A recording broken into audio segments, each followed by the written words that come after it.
आज सातारा जिल्हा परिषद अध्यक्षपदाची निवड झाली। सातारा जिल्हा परिषदेचं अध्यक्षपद हे ओबीसी महिलेसाठी राखीव होतं।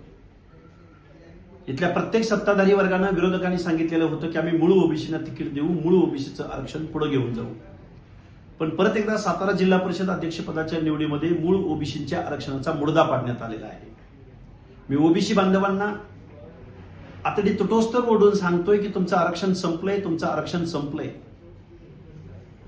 ज्या भाजपनं आमचा डीएनए ओबीसी आहे असं म्हणून तुमच्या तोंडाला पानं पुसली, त्याच भाजपनं आज जिल्हा परिषदेच्या अध्यक्षपदी प्रिया शिंदे नावाच्या मराठा कुणबी सर्टिफिकेट असणाऱ्या बोगस ओबीसी दाखला असणाऱ्या व्यक्तीला साताऱ्याच्या जिल्हाध्यक्षपदी निवड केली। ओबीसी बांधवांनो, तुम्ही झोपा काढा।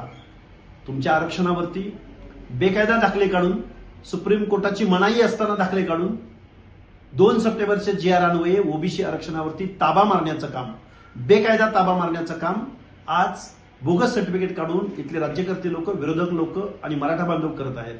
तेव्हा ओबीसीनं झोपा, आमच्या तुम्हाला सदिच्छा आहे।